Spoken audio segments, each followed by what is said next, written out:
Welcome to the Veil of Truth, your passport to the stories that matter, globe showing Europe, Africa. I'm thrilled you're here. Let me know in the comments where you're tuning in from around the world. Chapter 1, The Invitation to Blackthorn Grange. It was a grey morning in London when the letter arrived, thick, cream-coloured paper embossed with a discreet monogram and sealed with scarlet wax. Hercule Poirot turned it over in his hands with the air of a man evaluating the quality of an opera program. He broke the seal carefully and unfolded the letter with neat precision. Across the table, Captain Hastings looked up from the Daily Telegraph, his eyebrows raised.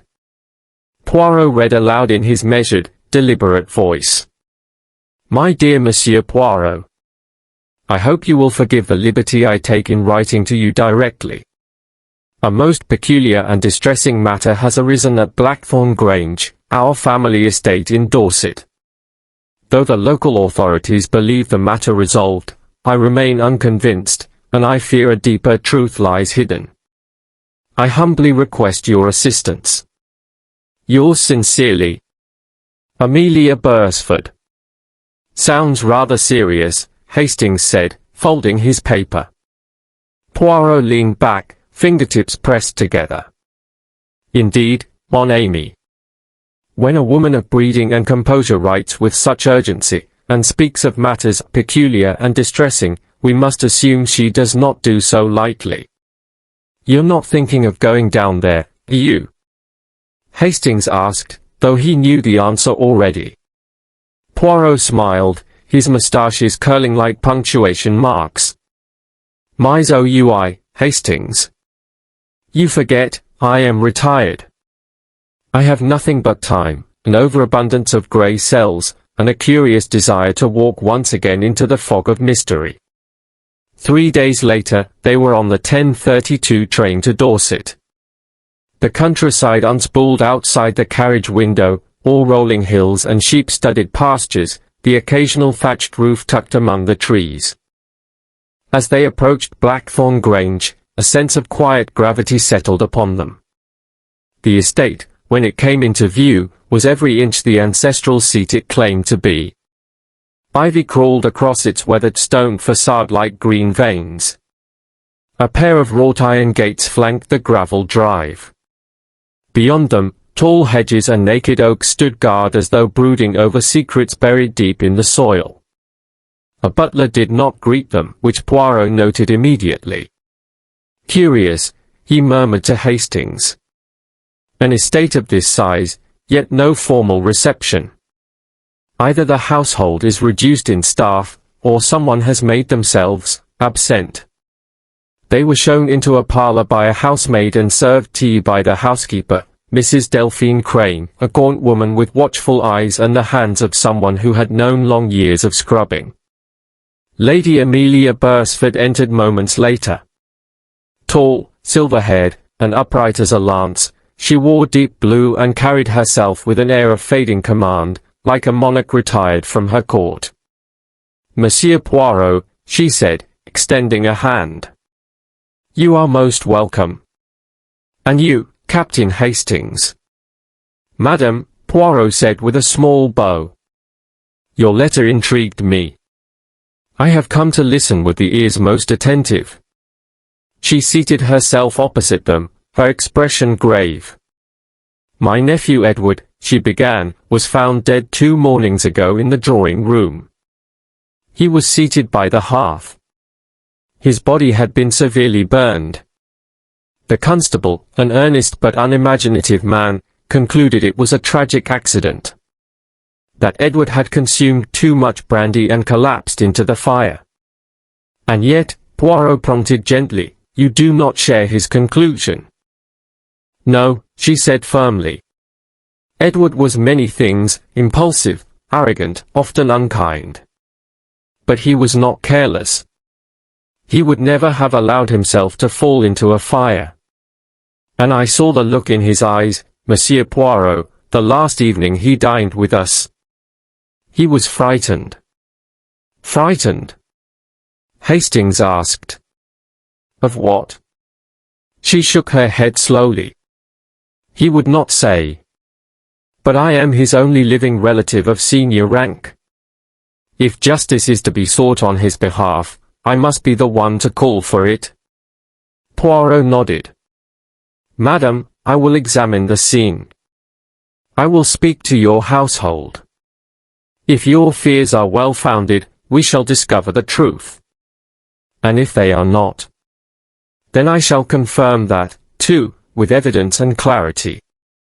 Lady Amelia gestured to the bell-pull. "You may have the freedom of the house, of course. Most of the family remain here, along with our ward and a close family friend.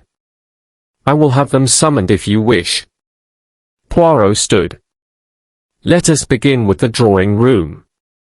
It is always best, n'est-ce pas, to start at the place where the threads first unravel." The room was large and richly appointed, but the eye was drawn immediately to the hearth. It dominated the far wall, a grand stone affair with an iron grate, now empty. Though the fire had long since been extinguished, the smell of scorched wood and something more metallic lingered faintly in the air. Poirot walked the perimeter of the room, his steps slow and deliberate. He studied the Persian rug for marks, the arrangement of chairs, the pattern of soot on the tiles. "Note, Hastings," he said, pointing to a broken glass near the chair. "Brandy. But no sign of spillage on the rug. And over here," he added, crouching, "a scorch mark on the leg of this chair, and yet no corresponding mark on the carpet beneath. As though the fire travelled upward. Most unnatural." He examined the hearth closely. "And this smell, there was something more than wood burning here. Something else combusted, perhaps fabric, perhaps flesh." Hastings shifted uncomfortably. Poirot reached into the hearth with his gloved hand and retrieved a charred fragment. He turned it over. "A playing card," he said softly. "Badly burned, but see here, the red pigment. The Queen of Hearts." He stood, brushing ash from his gloves. "Tell me, Hastings, is it not peculiar for a man to sit down at his hearth, alone, with a brandy in one hand and a playing card in the other?" "Peculiar indeed." Poirot's eyes gleamed. "Then we shall proceed. The game, as your English Sherlock Holmes says, is afoot." Chapter 2, The Drawing-Room and Its Secrets.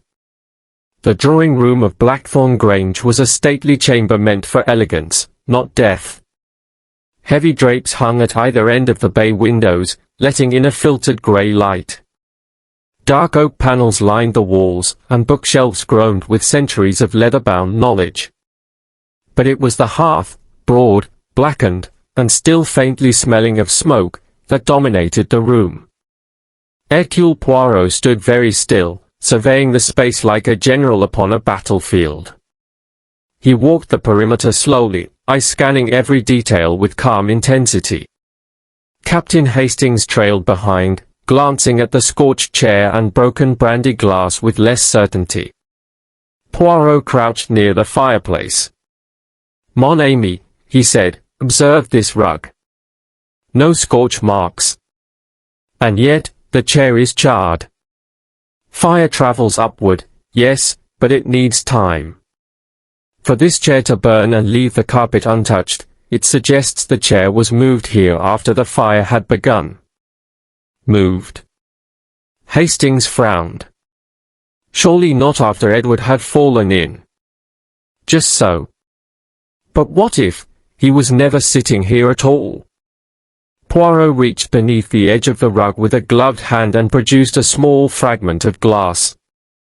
He held it up to the light. A second glass. And broken long before the other. Hastings leaned in. Could someone have staged the scene, then? Poirot tapped his temple. "The little grey cells, Hastings. They are beginning to awaken." There was a knock at the door, and Mrs. Crane, the housekeeper, entered. Her black dress was starched and modest, her face sharp and lined. "Lady Amelia says you may speak to the family, sir." they've gathered in the morning room. Missy, Madam Crane. But before that, tell me, where were you on the evening of Mr. Edward's death? She looked taken aback. In my room, sir. I'd retired early with a bad knee. I didn't hear anything unusual. Poirot nodded slowly. You did not smell smoke? Hear no shouting? No, sir. You are certain? Her jaw tightened. Quite. Poirot's gaze drifted briefly to her sleeve. There was the faintest smudge, dark, like soot or ash. He said nothing. Thank you, Madam Crane. That will be all for now. When she had gone, Poirot turned to Hastings. She lies, of course. You think she was involved?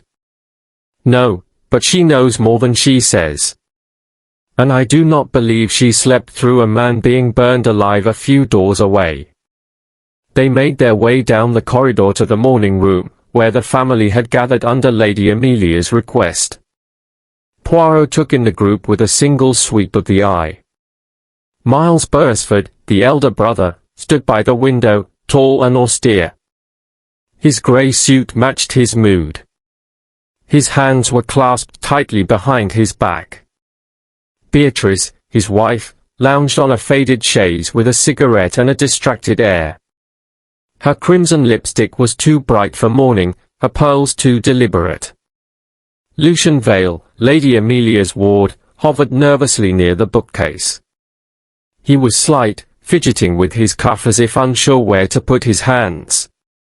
Dr. Evelyn Reed, a woman in her 40s with close-cropped hair and wire-rimmed spectacles, sat quietly, half-shadowed by a tall lamp. Her eyes were cool, watchful. Clara Venn, a young woman of delicate features and a nervous manner, sat nearest the fire. She had not stopped wringing her hands. Poirot introduced himself with courtesy, his voice calm and resonant. I ask only for your patience and honesty, he said. My task is to discover not only how your dear Edward died, but why, and, perhaps, by whose hand. There was a heavy silence. Poirot began with Miles. You were Edward's brother, monsieur. May I ask, what was your relationship with him? Miles spoke with precision. Difficult. We had differing views on nearly everything: money, duty, family. He was impulsive, prone to cruelty. Poirot nodded. And on the night in question? I was in my study. Reading. My wife can vouch for that. Did you speak with Edward that evening? No. We had argued that morning. I thought it best to keep to myself. Poirot turned to Beatrice. She exhaled a plume of smoke. Edward was a vile little man. I make no secret of it. But murder? No. I'd far rather see him ruined publicly than burned to a cinder. Ruined? She smiled thinly. He threatened to have me removed from the house. He had the ear of the trustees. I have debts. Poirot inclined his head and moved on. Mr. Vale, you and Edward. Lucian stiffened. We disagreed. He called my work rubbish. He enjoyed humiliating me in front of the others. But I'd never harm him. Where were you that evening? In the barn. Rehearsing. I'm writing a play. Poirot raised a brow. And the others saw you? No, I was alone. Poirot paused. The play, it does not involve fire, by chance. Lucian flushed. Yes, but that's coincidence. It's a metaphor. Poirot said nothing and turned to Dr. Reed. You are a guest of the family. A long-standing friend, she replied in a low voice. I have known Amelia since we were girls. Did you see Edward that evening? I did. Briefly. Around 8. He asked me for something to help him sleep. Did you provide it? I gave him a mild sedative. Nothing dangerous. Could it have impaired his balance? Possibly. But hardly enough to collapse into a fire. Merci, doctor. Finally, Poirot addressed Clara. She looked up with red-rimmed eyes. We were to be married, she whispered. You and Edward? Yes. It was not yet announced. He was reluctant. But he promised to tell the family soon. And did he say anything unusual that night? She hesitated. Yes. He told me someone had been watching him. That he'd found something dangerous. Poirot leaned forward slightly. Did he say what? No. Just that it would change everything. Poirot gave her a gentle nod. You have been most brave, mademoiselle. He stood and addressed them all. Thank you. I will not take more of your time, for now. As they stepped out into the corridor, Hastings murmured, a cage of vipers, Poirot. Poirot smiled. Indeed, mon ami. But do not worry. One viper always strikes hardest. And leaves the clearest trail, if one knows where to look. Chapter 3, Questions of Flame and Family. It was just past 10 o'clock when Poirot returned to the drawing room. The household had dispersed, some to rest, some to retreat. Outside, the March sky had begun to darken, its clouds gathering like witnesses in silent protest. Poirot moved slowly, his steps light upon the thick rug, his eyes alert to the minute. Captain Hastings watched him with folded arms, resisting the urge to comment as Poirot paused mid-stride to study a candlestick, then the grain of the floorboards, then the empty grate. He knelt beside the fireplace once more, producing a small magnifying glass from his breast pocket. After several minutes, he stood up, a thoughtful expression upon his face. You've spotted something, Poirot? Hastings asked. Poirot gave a faint smile. Not something, but rather, the absence of something. Hastings looked closely at the fire grate. Well, I see ash, of course. And soot. Yes. But too much soot. Look at the walls of the grate. They are thickly coated, more than one would expect from a single night's fire. The hearth was used before that evening, but heavily. Recently. You're suggesting someone built a fire here not once, but twice. Just so. Once during the incident in question. And once, perhaps before. Perhaps after. Hastings frowned. Why? Poirot turned away, his hands behind his back. That is what I intend to find out. They began their interviews afresh, starting with Miles Beresford. The elder Beresford brother received them in his study, seated at a desk with a decanter of sherry and an unopened ledger in front of him. Still digging, Monsieur Poirot? He asked dryly. But of course, Poirot replied, easing into a chair. A man does not fall into a fire so dramatically without leaving a story behind. Miles sighed. I already told you. I was in here that evening. I did not leave my study until nearly midnight. I heard no commotion. You and Edward had argued. That morning, yes. He was demanding that I liquidate a portion of the estate's holdings to fund one of his schemes. A hotel in the south of France, of all things. I told him he was a fool. And he threatened you. Miles hesitated. Not overtly. But he said something strange as he left the room. He said, you may think you hold all the cards, brother, but you'll be surprised how many are still in play. Poirot leaned forward slightly. You understood what he meant? Miles shook his head. No. But it sounded like he had leverage. And if he did, I never found out what it was. Poirot nodded. Merci. Next was Beatrice.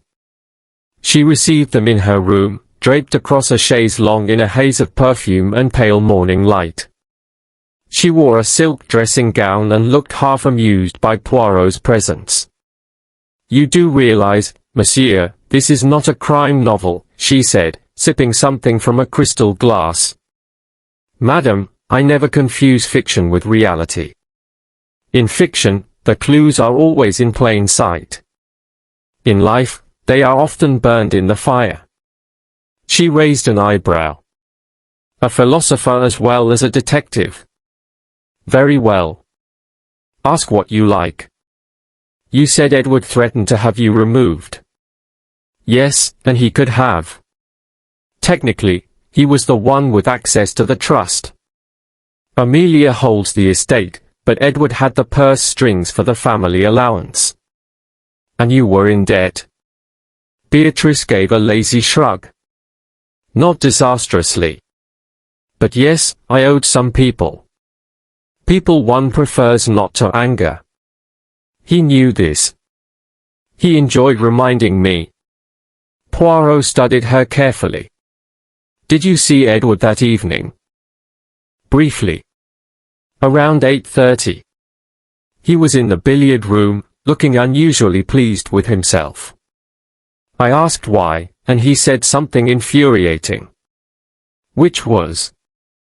I've dealt the winning hand at last. Then he left. A curious choice of words, Poirot murmured. Thank you, madam. In the library, they found Lucian Vale. He was reading one of his own plays, an unwise choice, Poirot noted silently, and jumped slightly when they entered. Still investigating? Lucian asked, setting the manuscript down. OUI, Monsieur Vale. We wish to ask about your play. Lucian flushed. It's not relevant. On the contrary. You see, in the rehearsal barn I found a prop deck of cards, missing the Queen of Hearts. That very card was half burned in the hearth with Edward's body. Explain that, if you please. Lucian looked mortified. It was just a coincidence. Coincidences, I find, are rarely innocent. Tell me, was Edward involved in your play? He read it. He hated it. Said it was overwrought. But it's fiction. And yet it concerns betrayal, fire, and death, Poirot said softly. Lucian stood up, agitated. He threatened to show it to his lawyer, to claim it was libel. He said it paralleled real people too closely. Poirot nodded. Real people such as whom? Lucian hesitated. He said the character resembled Beatrice. Poirot's gaze sharpened. And did it? Lucian looked away. Maybe. A little. Poirot thanked him and left. It was late afternoon when Poirot and Hastings stepped out into the crisp air of the garden. The frost had melted into silver threads across the lawn. She's lying, Hastings said suddenly. Beatrice. Or Lucian. Or both. Perhaps. But one lie is not enough, Hastings. We must find the motive behind it. They strolled past the hedge maze, and Poirot paused to examine a small bench. Just beside it, lying half-hidden in the grass, was a silver cufflink. He bent and picked it up. The metal was scorched and partially melted, but the insignia remained, a phoenix rising from the flames. Edward's, Poirot said quietly. The other one was in the hearth, Hastings recalled. Indeed. And now we find its twin out here, far from the scene of death. He turned the cufflink over. Someone planted one in the fire to suggest he collapsed into it. But this one was torn loose in a struggle. Out here. He turned toward the house. Hastings, do you see? The fire was not an accident. It was theater. The killer dressed the scene. But they left something behind. And what's that? Poirot's eyes gleamed. A mistake. Chapter 4, A Cufflink and a Clock.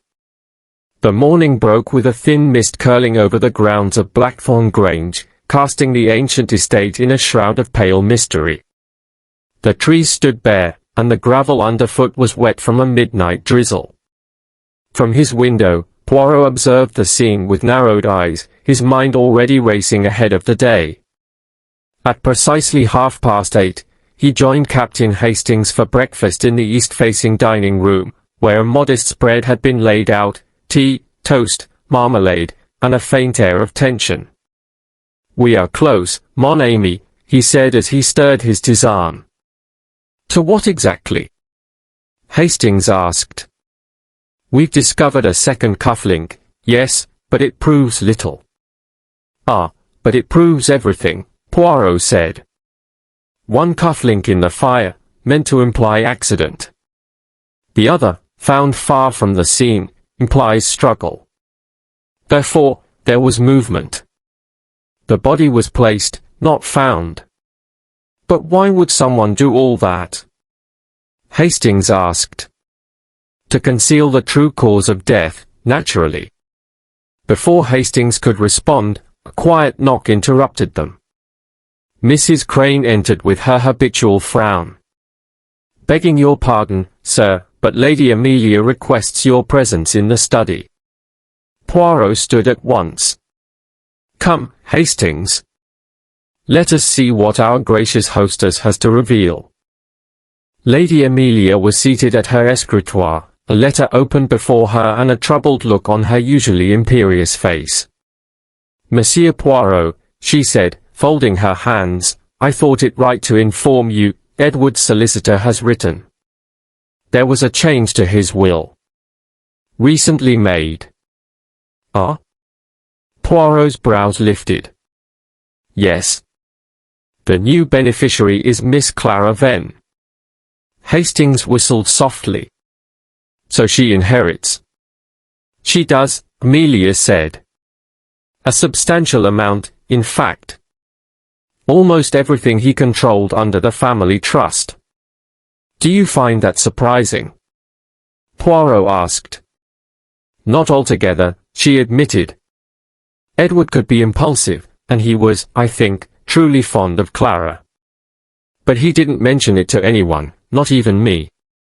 And now, with his death so sudden, suspicion falls naturally on the one who gains most," Poirot finished.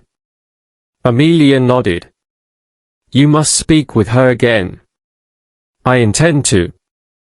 They found Clara in the conservatory, seated among the potted palms and dusty orchids.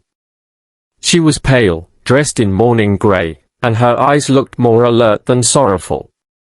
Poirot greeted her with kindness and sat opposite, watching her closely. "Miss Venn," he began gently, "I must ask you once more about your engagement to Mr. Edward." She straightened slightly. "Yes. We had agreed to marry.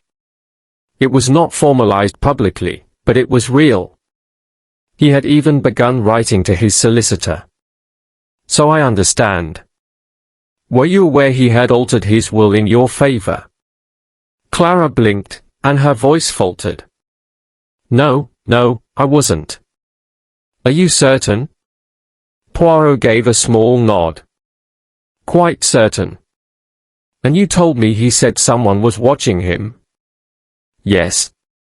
"He didn't say who." "He only said he'd uncovered something that might shake the dust off old bones, I think were his words." Poirot tilted his head. "And this did not alarm you?" "I assumed it was about Miles. They argued often. He said Miles was hiding something about the estate. but he never elaborated. Poirot leaned forward slightly. "Mademoiselle, do you own a wristwatch?" She looked startled. "Yes." "Why?" "Do you recall the time you last saw Edward alive?" Clara hesitated. "It was shortly after dinner. Perhaps 8:30. Poirot smiled faintly. "How very interesting. For the drawing-room clock says 9:10. And yet, when I first arrived, it read 12 minutes to 9. Clara said nothing. Poirot rose. "Merci. You have been most helpful." In the drawing-room once more, Poirot approached the fireplace with renewed purpose. He studied the mantel clock carefully. A fine gilt timepiece, Edwardian in design. Its mechanism had clearly been tampered with. "Hastings," he said quietly, "see how the dust pattern does not align." The clock was moved. Turned. Then replaced. "You think someone adjusted the time?" "Oi. To confuse the timeline. The moment of death must appear later than it was." "But why?" "To build an alibi. Someone needed the fire to be discovered at a specific time." Poirot gently lifted the clock. Underneath, wedged in the groove of the wooden mantel, was a sliver of paper. He extracted it carefully and unfolded it. "A betting stub," he said.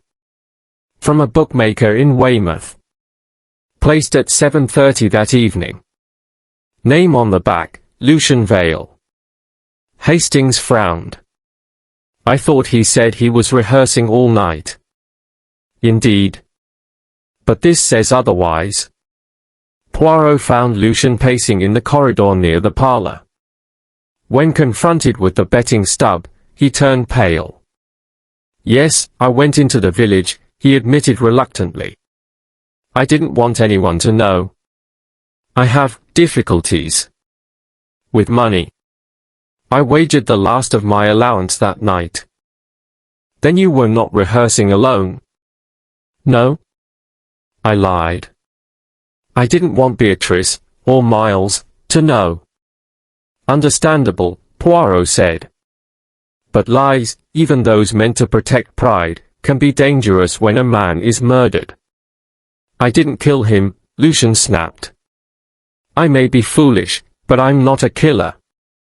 Poirot held his gaze for a long moment. "And yet, you gave him motive. You wrote a play that mirrored life too closely. You feared he would expose your debts, and your muse." Lucian flinched. Poirot turned away. "Thank you, Monsieur Vale. That will be all for now." Later that evening, Poirot stood once again in the drawing-room, alone save for Hastings, who leaned against the mantel. "It's a tangle, Poirot. Clara inherits. Lucian lies. Beatrice has debts. Miles had a quarrel. And what of Dr. Reed?" "Ah," Poirot said softly. "Dr. Reed." He walked over to a side table where a crystal decanter still held the remnants of brandy. He dipped a silver spoon in and sniffed it. Subtle. But something is there. Not just alcohol. A faint, bitter note. He smiled. "It is time, Hastings, to consult a pharmacist. For I believe Edward Beresford did not fall into the fire." Poirot's voice dropped. He was helped into it. Chapter 5, The Theatre of Lies. The sky above Blackthorn Grange was brooding by midday, clouds hanging low as if reluctant to release their secrets. Hercule Poirot, however, had no such hesitation. His steps were brisk, his mind sharper than ever, as he made his way toward the barn at the edge of the estate, the so-called rehearsal space for Lucian Vale's dramatic efforts. "I still say," muttered Hastings, who trudged behind him, "that this play of Lucian's is a distraction. He's an amateur. always moaning about inspiration and rejection. Hardly a criminal mastermind. Poirot raised a hand. None, mon ami. Even the artist, when threatened, may act like the scoundrel. And sometimes, it is the actor who best knows how to lie. The barn loomed ahead, its weathered doors slightly ajar. Inside, a makeshift stage had been constructed from upturned crates and painted planks. A rickety curtain sagged over the edge of the rafters. Scripts were strewn across a table beside a battered trunk of costumes and props. Poirot moved through the space with the quiet reverence of a priest entering a chapel. He picked up one of the scripts and read the title aloud, The Crimson Hearth, a tragedy in 3 acts. Rather on the nose, isn't it? Said Hastings. Too close, Poirot murmured. He flipped through the pages. The opening scene described a man sitting by a fire, drinking alone. Later, the same man is discovered dead, burned beyond recognition. In the second act, a secret is revealed, a betrayal from years past. In the third, the heroine confesses to starting the fire, claiming she meant only to frighten him. The parallels, Hastings. They are not coincidental. He turned to the prop trunk. Inside was a deck of cards. He flipped through them until he reached the missing card. The Queen of Hearts, he said, holding it up. Pristine. Not the one found in the hearth. Hastings blinked. So, a second Queen of Hearts.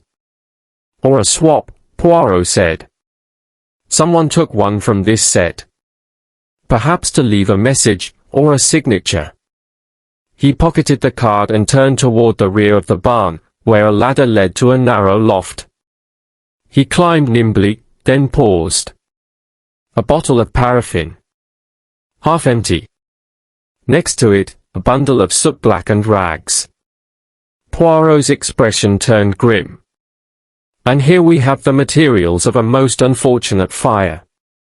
He descended, brushing dust from his gloves. Let us pay a visit to Madame Beatrice, he said, his tone suddenly brisk. It is time we talked about her past.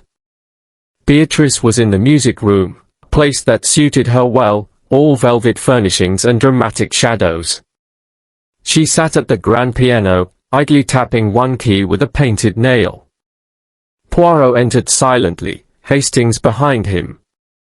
Ah, she said, not turning. I wondered when you would come again. Do tell me, have you solved the mystery yet? Or are we all still suspects in your mind? You were once engaged to Edward, Poirot said abruptly. The note she was playing stopped mid-tone. Slowly, she looked over her shoulder. How do you know that? It is my business to know such things. More importantly, it is my business to understand what happens when love curdles into bitterness. Beatrice stood, the dramatic air no longer feigned. He left me. Years ago. I was young, stupid, and dazzled. Edward promised me everything, then married money instead. I married Miles not long after. And still lived under Edward's roof. He never let me forget it, she spat. He mocked me in front of the staff, behind closed doors, and to anyone who would listen. A constant reminder that I was his cast-off. You had motive, then, Poirot said gently. You were about to be turned out. You had once loved him. And you had once been humiliated by him. She looked away, her voice quieter now. It was Lucian's play that reopened everything. He knew, somehow, he knew. He wrote about a woman wronged. About fire. I read it before Edward ever did. When Edward found it, he laughed. Said he'd show it to Miles. Said he'd expose us both as relics of melodrama. Did you confront him? No? I don't know. I? I thought about it. But I didn't harm him. I swear to you, Monsieur Poirot, I may have wished him dead, but I never struck him. I didn't light that fire. Poirot held up the soot-blackened rags from the barn. Someone did. Beatrice blanched. You think it was me? I think someone wanted the fire to burn away more than just a body. Perhaps a reputation. Perhaps a sin. She sat down again, the defiance gone. I don't know what you want me to say. The truth, madam. Nothing more. Nothing less. Beatrice sighed. Then I'll tell you one more thing. Edward said something strange the day before he died. He said, not even fire can hide the truth forever. I thought it was just one of his dramatics. But maybe he knew something was coming. Poirot said nothing. He merely inclined his head and left. Back in the hallway, Hastings whispered, "You believed her?" Poirot shook his head. "I believe she is wounded. And the wounded rarely strike with precision. But she knows something. That much is certain." As they walked back toward the drawing room, Poirot paused near the rear staircase. "This way," he said suddenly. "Where are we going?" "To Dr. Reed." Dr. Evelyn Reed's room was neat, severe, and utterly unadorned. It smelled faintly of antiseptic. The doctor herself stood at the window, her arms crossed behind her back. "Monsieur Poirot," she said without turning, "you have the look of a man ready to accuse." "Accuse?" "None. But question, yes." She turned, expression unreadable. "I found sedatives in Edward's brandy," Poirot said. "And you, madam, the only one who admits to giving him anything that night." "I gave him chloral hydrate. In a low dose. At his request." "And how do you explain his altered state?" "He did not just drink. He was deeply sedated, barely conscious." She shrugged. "Perhaps he added more himself. It's not uncommon for patients to misjudge dosage when desperate." Poirot looked at her for a long moment. "There is something else," he said. "The fire was not the method of death. It was the cover." And with that, he turned and left the room, leaving Dr. Reed in silence. Outside, the wind picked up as night began to fall. Poirot stood on the terrace, staring at the clouds beyond the distant trees. "We are almost there, Hastings," he said. "The smoke is clearing. And beneath it, the truth begins to flicker." Chapter 6, The Woman in Red. The next morning broke with wind rattling the leaded windows of Blackthorn Grange. The clouds hung heavy and low, as though reluctant to release the secrets held in their grey bellies. Inside, the grand house felt colder, more solemn, as if it, too, was waiting. Poirot rose early, dressed with meticulous care, and joined Hastings in the breakfast room.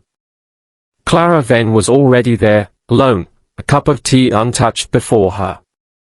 She looked pale, shadows beneath her eyes, her fingers curled tightly around the edge of her saucer. "Miss Venn," Poirot greeted gently. "You are up early." "I couldn't sleep," she admitted, managing a wan smile. "Too many thoughts." "You have every right to be troubled," he said. "When death visits unexpectedly, it does not knock only once." She looked at him, confused. He continued, "Edward's death was not an accident, mademoiselle. That much I now know for certain." The cup trembled slightly in her hand. Then someone in this house." "Yes," Poirot said. "And someone very clever. But cleverness leaves its own trail. As do lies." He inclined his head politely and left her to her thoughts. Later that morning, Poirot asked Lady Amelia for the full household schedule on the night of Edward's death. Amelia, ever precise, retrieved a handwritten chart kept by Mrs. Crane. "You see," she said, "I insisted long ago on recording the movements of the household. Not for discipline, merely to help me keep track of meals, visitors, and servants. Old habit." Poirot took the paper and scanned it with interest. "Ah," he said softly, "here is something." Hastings leaned in. "What?" "Dr. Reed claims she retired at 9:30. But this chart, see here, lists her as requesting a hot water bottle at 10:15. "Odd," Hastings said. "Why would she lie about that?" "That," Poirot replied, "is the question." Dr. Evelyn Reed was in the small parlour, reading. She looked up calmly as Poirot entered. "Dr. Reed," he said, "forgive the interruption. I have a question concerning the timeline of your evening." She folded the book and placed it carefully beside her. "You stated you retired at 9:30. "Yes. I read for a while and then slept. And yet, according to the housekeeper's record, you requested a hot water bottle at 10:15. Dr. Reed's expression did not change, but a slight pause preceded her reply. "I may have misremembered. The past few days have been disorienting." Poirot tilted his head. "Understandable. Though it does seem, how do you say, convenient." "I assure you," she said firmly, "I was not near the drawing room that night." "Ah, but Doctor," Poirot said softly, "I believe you were. I believe you returned after others had gone to bed." Her mouth twitched slightly. "You've no proof of that." "Not yet. But lies are like embers. Left alone, they cool. Stir them, and they flare." That afternoon, Poirot returned to the drawing room. He studied the position of the furniture once more, his gaze finally settling on the fireplace tools. Among them, the poker was slightly bent at the tip. He turned to Hastings, who had just entered. "Do you see, Hastings? Bent iron?" Hastings asked. "Oh, and on the tip, look here, something else." Poirot pointed to a reddish-brown smear. "Old blood. Dried. You think the poker was the weapon?" "I do. The blow came from behind. Edward was struck, then drugged or already unconscious, placed in the chair, and the fire lit." Poirot stepped back, folding his arms. "But here is the beauty of the deceit. Everyone believes the fire came first. The burn masked the wound. A most elegant disguise." "Elegant?" Hastings repeated. "That's a ghastly word for it." Poirot gave a brief nod. "Yes. But murder, mon ami, is often staged as theatre. And the killer in this case had a keen sense of drama. He looked down at the poker. As well as desperation." By late afternoon, Poirot summoned the household to the drawing room. The mood was tense. Everyone knew by now that something had shifted. Lady Amelia sat tall and silent, observing all. Miles stood with his arms crossed, jaw clenched. Beatrice appeared pale but composed, a fresh cigarette trembling between her fingers. Lucian Vale paced at the edge of the room, avoiding everyone's gaze. Clara Venn sat rigid, hands folded in her lap, lips pressed tightly. Dr. Reed arrived last, slipping in quietly and taking the farthest seat. Poirot stood at the hearth, facing them. "I thank you all for joining me," he said, his voice even. "There is no accusation today, only truth, and the unveiling of inconsistencies. The truth is, Edward Beresford was murdered. He did not fall, drunk, into the fire. He was struck, likely with the poker, and the scene was arranged. Gasps, sharp inhalations. Lucian Vale turned white. Arranged? By whom? Poirot continued. Let us consider. Dr. Reed says she retired early, but records show otherwise. A minor detail? Perhaps. But one that raises a shadow. Dr. Reed met his gaze. I already told you, I may have been mistaken. And Mr. Vale, Poirot said, turning. You were not rehearsing in the barn all night. You placed a bet in Weymouth at 7:30. You returned around 9. Lucian's mouth opened and shut. And Madame Beatrice, Poirot said, your rage at Edward was not cold, it was fresh. You had motive. You had access. And you had history. Beatrice narrowed her eyes. So did half this room. True, Poirot said. But few had the means, and the temperament. And then we come to you, Mademoiselle Venn. Clara flinched. You are the beneficiary. You were close to Edward. And yet, you say he was being watched. That he feared exposure. Clara's voice trembled. I don't understand what you're implying.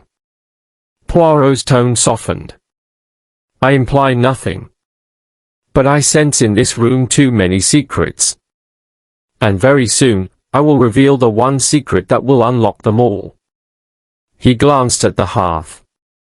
Tomorrow morning, I will ask you all to join me again. And then, with the utmost clarity, I shall reveal the name of the killer. He paused. But know this. That person is here, now, listening. And they are beginning to realize. He leaned slightly forward. That the theater is closing, the curtain is falling, and the final act has already begun. Chapter 7, The Gathering Storm. That evening, the wind returned in earnest. It whipped through the bare trees and sent a groaning moan along the eaves of Blackthorn Grange. Within its ancient walls, silence reigned, but not peace. Each member of the household retreated to their rooms with taut nerves and minds full of speculation. Poirot's announcement had struck like thunder. He had said the murderer was among them. And he had said the truth would be revealed tomorrow. But in truth, Poirot did not intend to wait. In the solitude of the library, Hastings paced. Poirot sat by the fire, hands steepled beneath his chin, his gaze fixed not on the flames but on the space between thoughts. Hastings finally asked, Do you really know, Poirot? Who did it? Poirot smiled faintly. I do. The last piece revealed itself this afternoon. Then why not say it now? Because the truth, Hastings, must be presented not only with clarity, but with order. Each thread must be seen before it is tied. Besides, the guilty must see the net closing. That is how the mind weakens. That is how the confession comes. Poirot stood and walked to the window. Beyond the glass, the grounds were slick with rain. The trees bowed like penitent statues. And far in the distance, a lone figure walked through the mist. Come, Poirot said. Let us take a turn outside. In this weather? Precisely in this weather. The garden paths were slick with moss and water. The air had a biting chill, and mist curled around the statues like breath from the dead. They walked in silence until they reached the rear of the estate, near the bench where the second cufflink had been found. Poirot stopped. Hastings, look at the earth. Hastings squinted. Footprints. Recent. Poirot crouched. One person. Narrow shoe. Likely female. And see here, burnt paper. He plucked it up. The fragment was almost illegible, but Poirot read what he could. Edward's threats. "If anyone finds this, you must know I didn't mean." He held it carefully. "A partial confession. Torn and set alight. Likely abandoned in panic. And you believe this was left by?" "I have my idea. But we are not yet done." They continued their walk to the barn. Inside, the props remained untouched since Poirot's earlier inspection. But now he noticed something new, a dark stain on the side of the makeshift stage. Fresh, faint, but unmistakably blood. Poirot crouched and traced it with a gloved finger. "Edward was struck before he entered the house," he said. "The body dragged. Placed in the drawing room. The fire prepared."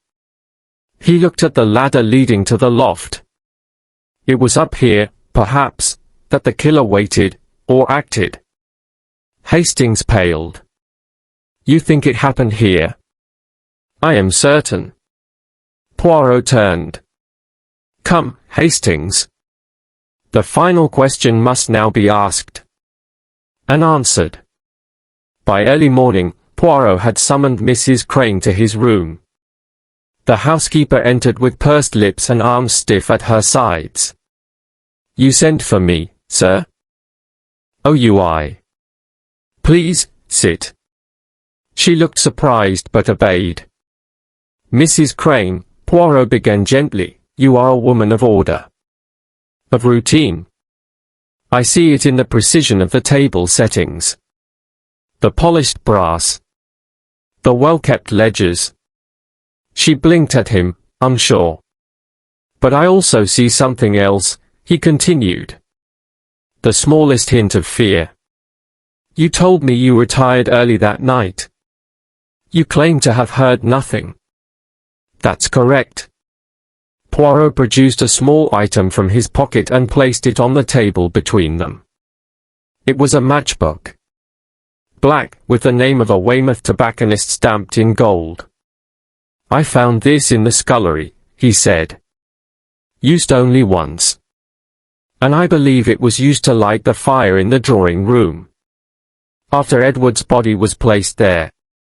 I don't smoke," Mrs. Crane stammered. "No, madam. But you were given this. Asked to light the fire after the deed was done." Her eyes widened. "Someone came to you," Poirot said softly.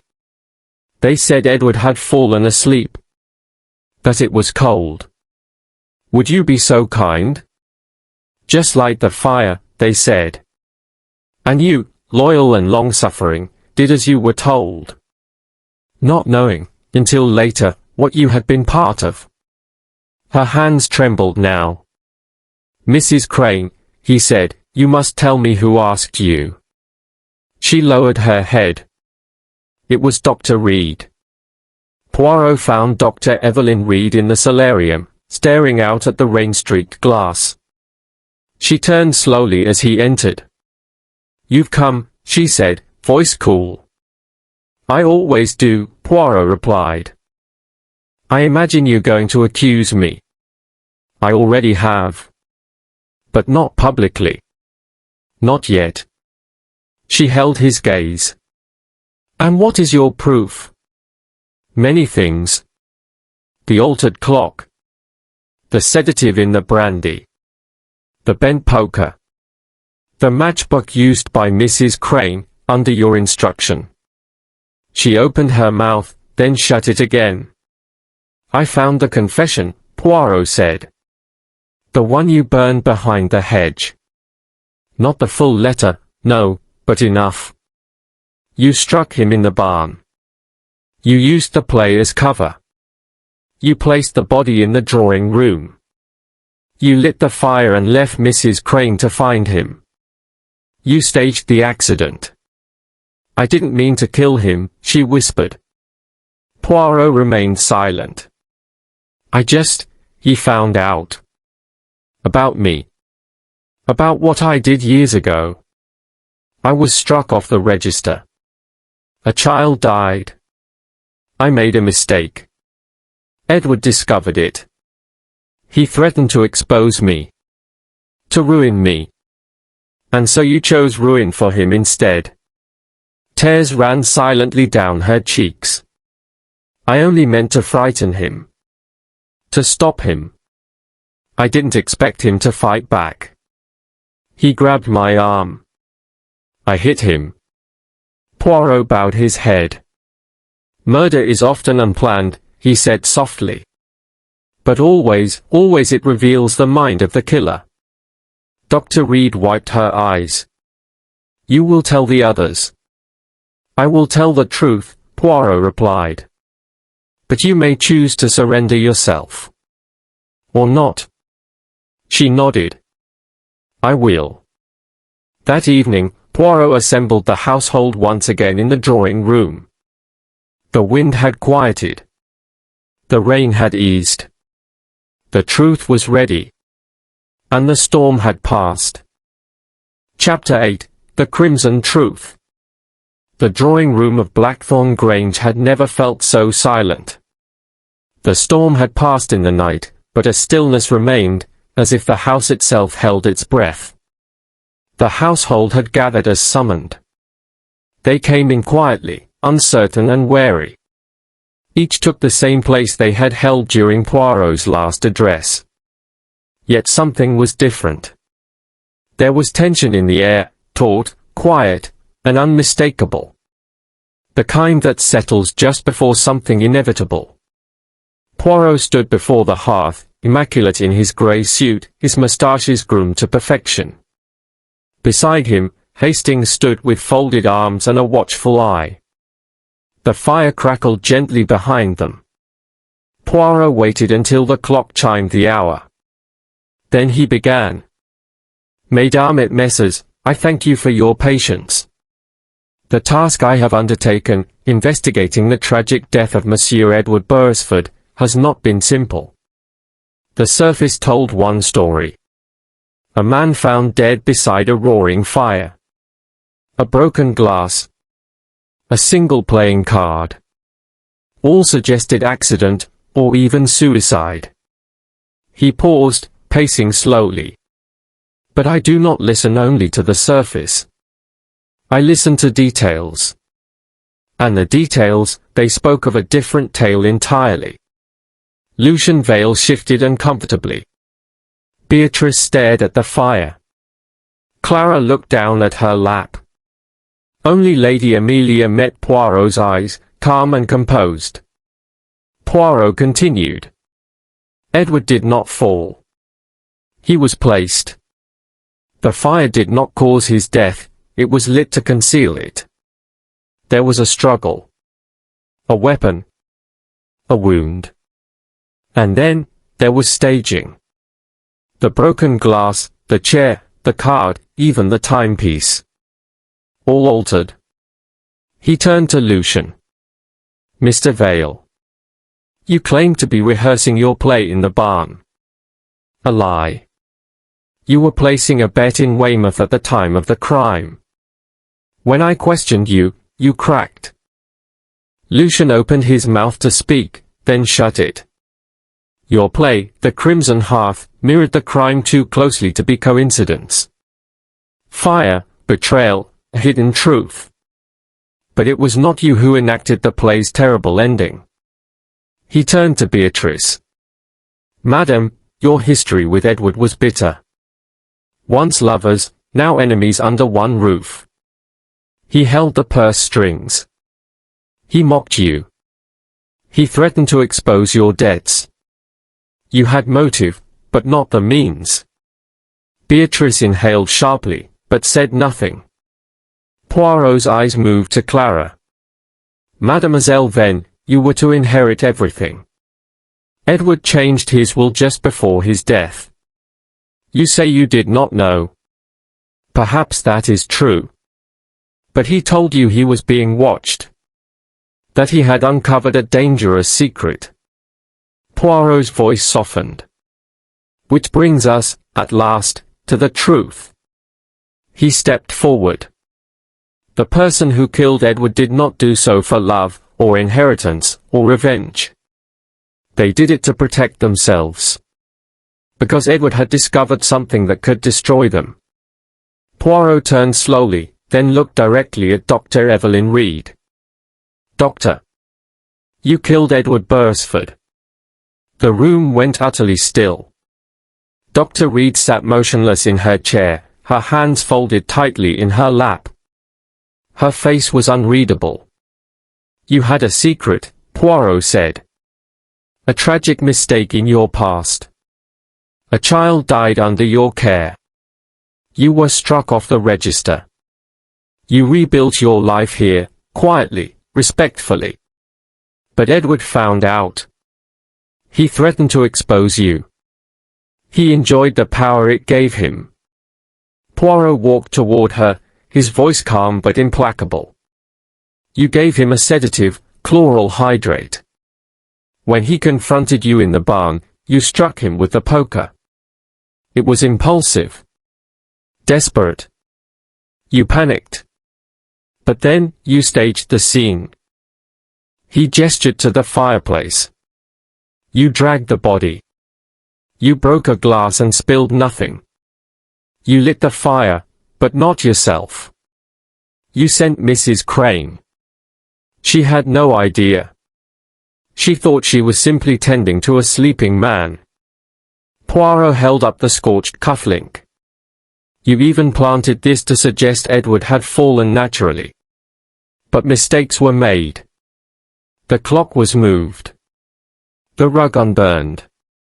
The Queen of Hearts, a detail lifted from Lucian's play, placed in the fire as misdirection. Poirot's tone darkened slightly.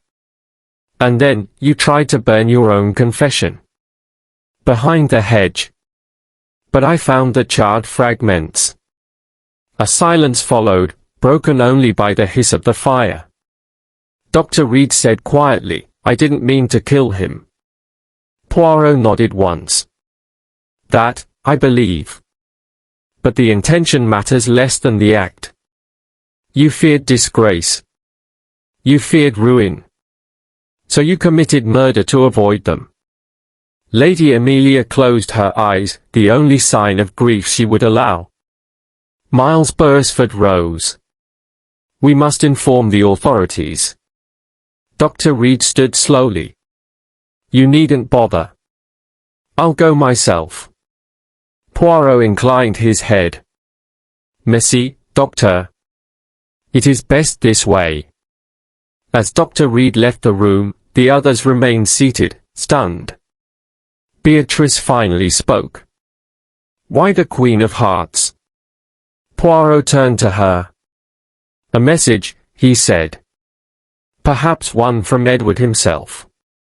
Or perhaps from the killer, meant to symbolize love betrayed. It was melodrama. A flourish. But it nearly fooled us. He paused, looking around the room. There were many motives here. Many shadows. But in the end, it was pride, and fear, that set the hearth alight. Poirot walked to the fire, adjusted the poker slightly, and turned to Hastings.